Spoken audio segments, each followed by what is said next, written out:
Welcome to only IAS. स्वागत है आप सभी लोगों का प्रीलिम बूस्टर न्यूज डिस्कशन में।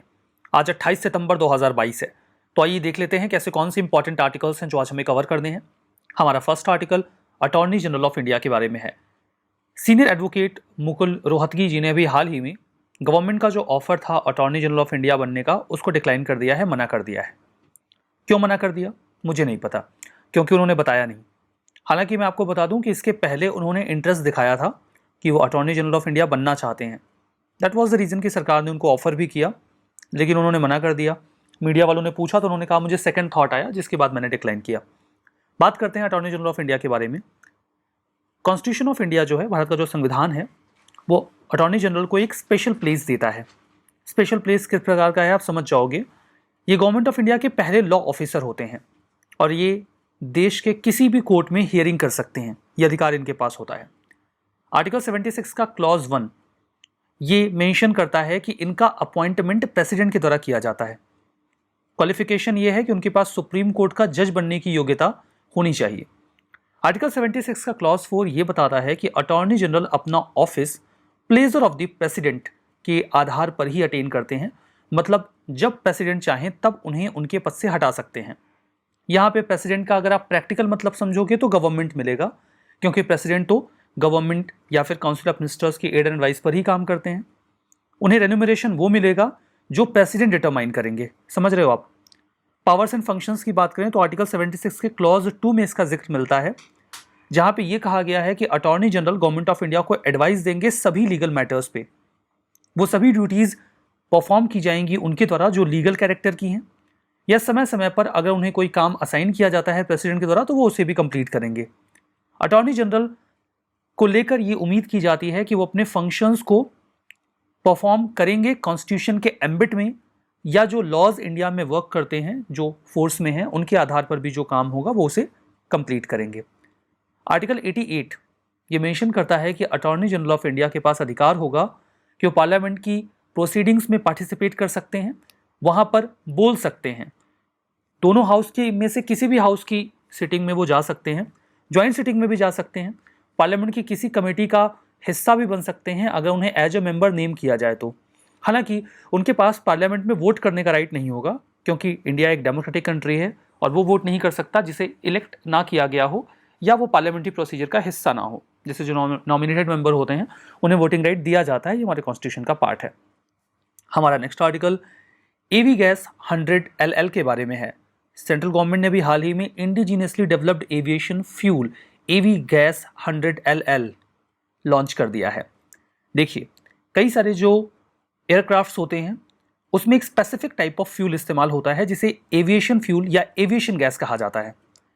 इंडिया इसका इस्तेमाल तो बहुत ज़्यादा करता है, लेकिन हम इसे प्रोड्यूस नहीं करते, and that is the reason कि हमें इसे बाहर से मंगाना पड़ता है, हमें ये महंगा मिलता है और हमारा इम्पोर्ट बिल भी बढ़ाता है।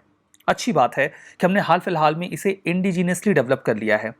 ये जो एविएशन गैसोलीन है, जिसे ये नाम दिया गया है एवी गैस 100 LL, ये हायर ऑक्टेन एविएशन फ्यूल है, मतलब इसकी क्वालिटी काफ़ी अच्छी है और इसे डेवलप किया गया है इंडियन ऑयल कॉरपोरेशन के द्वारा।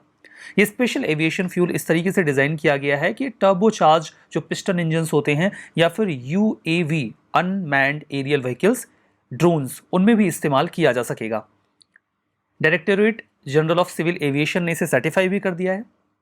ध्यान दीजिएगा कि जो हम इंपोर्ट करते हैं एविएशन फ्यूल उसकी तुलना में ये ज़्यादा सुपीरियर है, इसकी परफॉर्मेंस ज़्यादा अच्छी है। तो ये तो और बढ़िया बात है कि एक तो हमने इंडिजीनियसली बनाया और दूसरा इंपोर्टेड एविएशन फ्यूल की तुलना में ये ज़्यादा अच्छी क्वालिटी का भी है, तो इसकी डिमांड ऑब्वियसली इंडियन मार्केट में बढ़ेगी। करेंटली इंडिया इंपोर्ट करता है यूरोपियन कंट्रीज से इस प्रकार के फ्यूल को। जो एयर ट्रांसपोर्ट है इंडिया का, वो आने वाले समय में कई गुना बढ़ने वाला है, तो ऑब्वियस सी बात है कि इस प्रकार के फ्यूल की डिमांड भी बढ़ेगी और जो ट्रेन्ड पायलट हैं उनकी डिमांड भी बढ़ेगी। क्योंकि एविएशन फ्यूल हम इंपोर्ट करते हैं और वो महंगा होता है, इसीलिए इंडिया में पायलट्स को ट्रेन करने वाली जो एंटिटीज़ हैं, ट्रेनिंग ऑर्गेनाइजेशंस हैं, वो ज़्यादा एक्टिव नहीं हैं।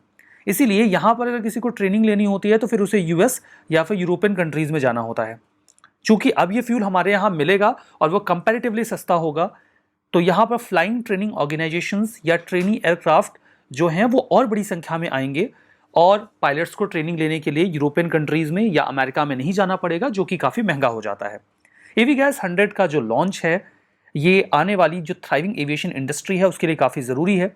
जो एवी गैस का मार्केट है वो वर्तमान में $1.92 बिलियन का है, जो 2029 तक $2.71 बिलियन होने की संभावना है। इस दिशा में ये काम काफ़ी सिग्निफिकेंट हो गया है। हमारा next article broad billed sandpiper के बारे में है। ये न्यूज़ में इसलिए आ गया बिकॉज ये इंडिया में इन जनरल नहीं देखा जाता।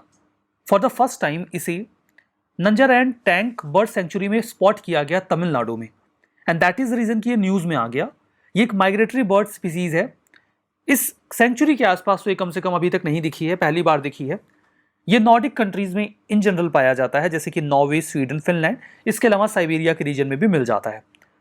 जो बर्ड है वो नॉन ब्रीडिंग सीजन में इंसेक्ट्स वगैरह खा के जो शैलो वाटर या मड वाला एरिया है अपना गुजारा करती है। Eastern part of Africa, south Asia और साउथ ईस्ट एशिया में इन जनरल पाई जाती है। कोई बहुत ज़्यादा थ्रेट में नहीं है। इसे आयुसीएन के स्टेटस के तौर पे लीस्ट कंसर्न रखा गया है, मतलब इनकी संख्या पर्याप्त है। नंजारायन टैंक की बात करें तो ये एक बायोडाइवर्सिटी हॉटस्पॉट है, जिसे अभी हाल ही में तमिलनाडु की सरकार ने 17th बर्ड सेंचुरी भी डिक्लेयर कर दिया है अपनी यहाँ। नंजारायन टैंक को सरकार पेरिया पालयम रिजर्वायर के नाम से भी पुकारा जाता है। ये तमिलनाडु के कोयम्बटूर से 60 किलोमीटर की दूरी पर लोकेटेड है। टैंक को उस समय जो लोकल राजा हुआ करते थे किंग नंजारायन, उनके द्वारा बनाया गया था ताकि इरिगेशन की फैसिलिटी मिल सके आसपास के रीजन में, और आने वाले समय में माइग्रेटरी बर्ड्स के लिए एक बढ़िया सा स्पॉट भी बन गया। हमारा नेक्स्ट आर्टिकल रोटरडम कन्वेंशन के बारे में है।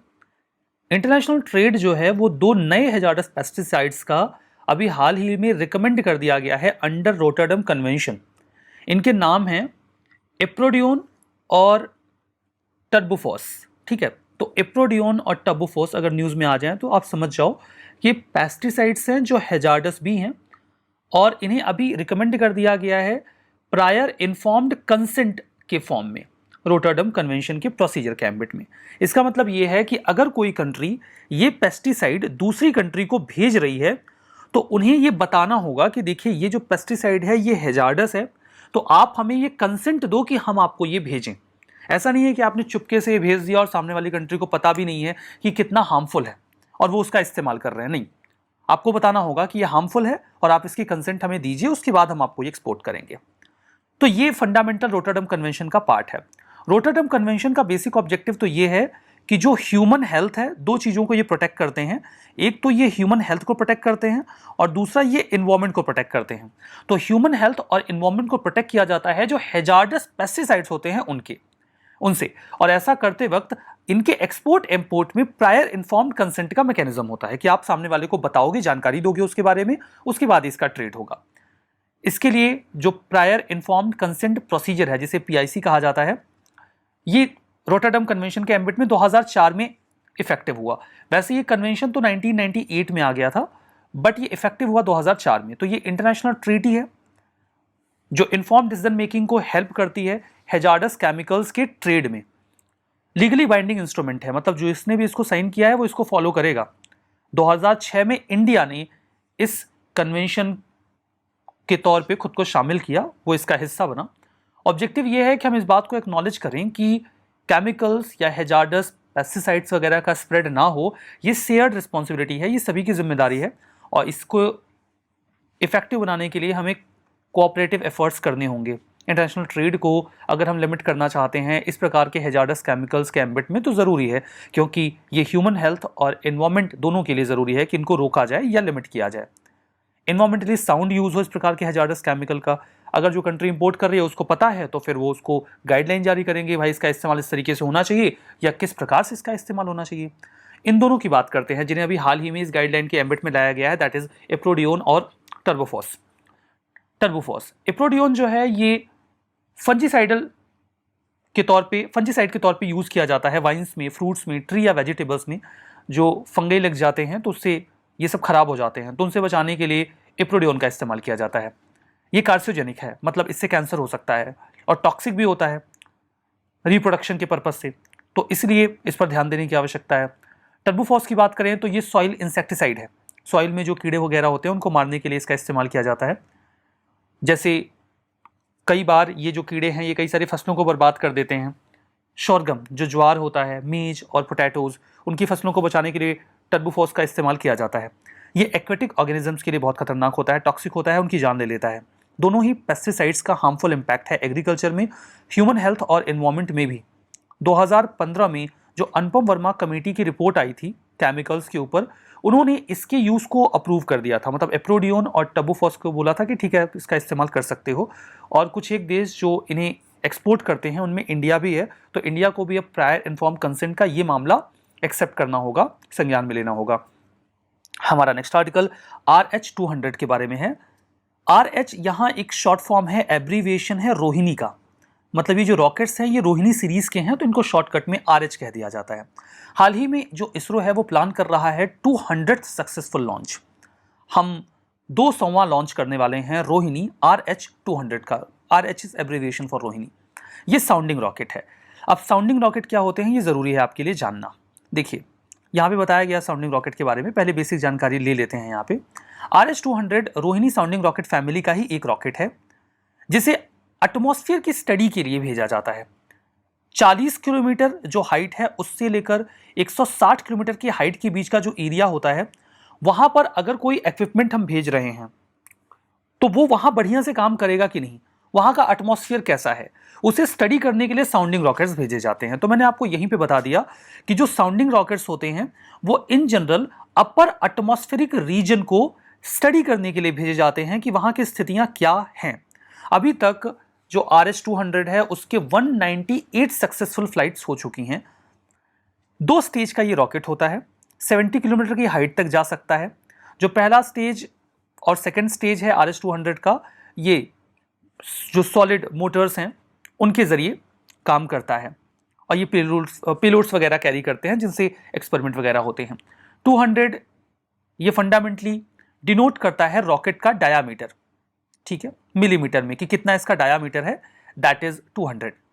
साउंडिंग रॉकेट्स वही रॉकेट्स होते हैं जो 2 स्टेज के सॉलिड प्रोपेलेंट रॉकेट्स होते हैं, जिनको हम प्रोब करने के लिए भेजते हैं अपर एटमॉस्फेरिक रीजन में। मैंने आपको एरिया भी बता दिया कि 40 किलोमीटर की हाइट से 160 किलोमीटर हाइट के बीच का जो एरिया है उसे एक्सप्लोर करने के लिए भेजा जाता है इनको, कि वहाँ की सिचुएशन क्या है, ताकि जो प्रोटोटाइप्स हम भेजने वाले हैं किसी नए कंपोनेंट को या सब सिस्टम को, उसे वहाँ भेज के टेस्ट कर लिया जाता है पहले से, ताकि जब लॉन्च व्हीकल या सैटेलाइट जाए तो वो खराब ना हो, हमें पहले से पता हो कि क्या दिक्कत आ सकती है।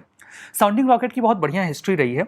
जो हमने अपना पहला रॉकेट लॉन्च किया था वो एक्चुअली में एक साउंडिंग रॉकेट था, जिसे हमने 1963 में भेजा था।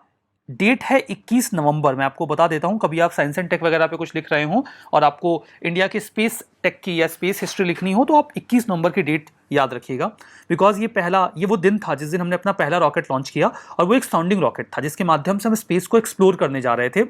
नाइकी अपाचे, ये यूएस ने बनाया था इस रॉकेट को। हमने इसको थुम्बा में तिरुवनंतपुरम से लॉन्च किया था। लॉन्च हमने किया था, बनाया यूएसए ने था, और ये इंडिया के स्पेस प्रोग्राम की बिगिनिंग थी, शुरुआत थी 21 नवंबर 1963। बहुत इंपॉर्टेंट डेट है ये। बाद के समय में देखिए हमने 2 स्टेज रॉकेट्स और भी इंपोर्ट किए रशिया से, M10 और फ्रांस से सेंट्यूरे। 1967 में इसरो जो है वो सीरीज ऑफ रॉकेट्स लॉन्च करना शुरू कर देता है खुद से ही, रोहिणी नाम से, और Thumba equatorial rocket launching station जो है टर्ल्स, वहाँ से RH-75, RH-100, RH-125 रॉकेट्स हमने लॉन्च किए, और अभी हम RH-200, RH-300 Mac 2, RH-560 Mac 3 rockets का इस्तेमाल कर रहे हैं इस एटमॉस्फेयर के रीजन को एक्सप्लोर करने के लिए।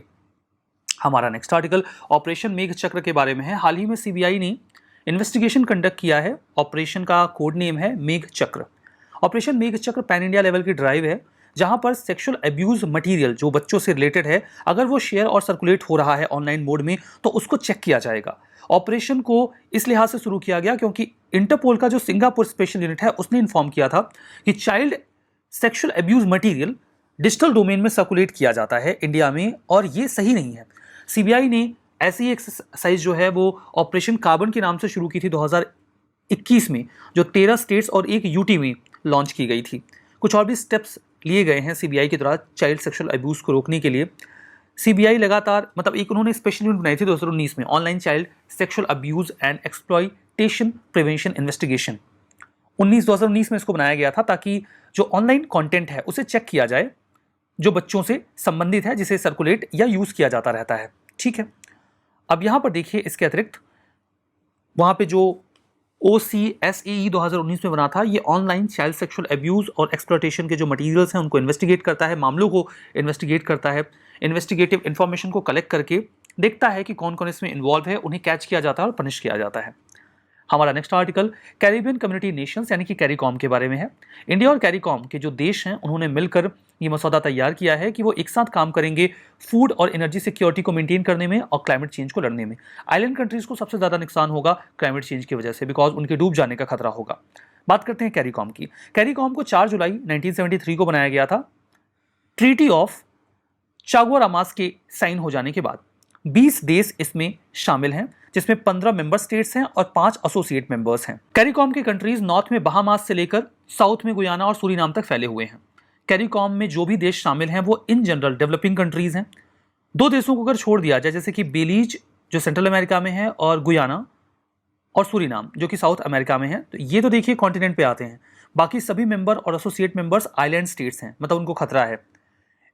कैरिकॉम कंट्रीज में 16 मिलियन पॉपुलेशन रहती है, जिसमें 60% के आसपास ऐसे हैं जिनकी उम्र 30 साल से कम है। ये सभी एथनिक ग्रुप से बिलोंग करते हैं, जैसे African, Indian, European, Chinese, Portuguese, Japanese और वहाँ के इंडिजीनियस लोग। तो इसके माध्यम से देखिए जो कैरिकॉम है ये कोशिश करता है कि वहाँ पर रिजिलियंट कॉम्पिटिटिव एटमॉस्फेयर बने डेवलपमेंट के लिए, इकोनॉमिक, सोशल और कल्चरल प्रॉस्पेरिटी को प्रमोट किया जाए कैरिकॉम कंट्रीज में। हमारा next article Madhav national park के बारे में है। नेशनल टाइगर कंजर्वेशन अथॉरिटी ने अभी हाल ही में ग्रीन सिग्नल दे दिया है कि मध्य प्रदेश के ही 3 नेशनल पार्क से, वो हैं पन्ना, बांधवगढ़ और सतपुड़ा नेशनल पार्क, जहां से 5 टाइगर्स को माधव नेशनल पार्क में रिलोकेट किया जाएगा। तो 3 यहां से लेकर जाएंगे, पन्ना, बांधवगढ़ और सतपुड़ा नेशनल पार्क से 5 टाइगर्स को लेकर जाएंगे। कहां पे? माधव नेशनल पार्क में।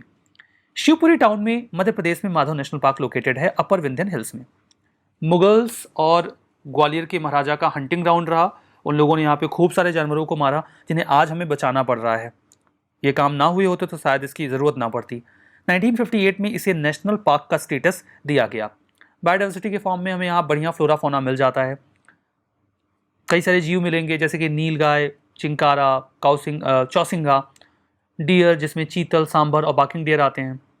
इसके अलावा leopard, wolf, jackal, fox, wild dog, कई सारे एनिमल्स भी आपको यहाँ पे मिल जाते हैं। ठीक है, तो ये तो बातें हो गई इस पूरी न्यूज़ के बारे में। रिवीजन करते हैं। अटॉर्नी जनरल ऑफ इंडिया, उन्हें वो रिन्यूमरेशन मिलता है जो पार्लियामेंट डिसाइड करती है। गलत है, प्रेसिडेंट डिसाइड करते हैं, तो ये वाला गलत हो गया। Rotterdam convention legally binding instrument है, शुद्ध रूप से सही है। RS-200 stealth anti submarine warfare corvette है, एकदम गलत है, पूरा गलत है, क्योंकि ये एक साउंडिंग मिसाइल है। माधव नेशनल पार्क गुजरात में है, अभी तो बताया कि मध्य प्रदेश में है, तो ये भी गलत हो गया। हमारा आज का ये सेशन यहाँ पे समाप्त होता है। बहुत बहुत धन्यवाद।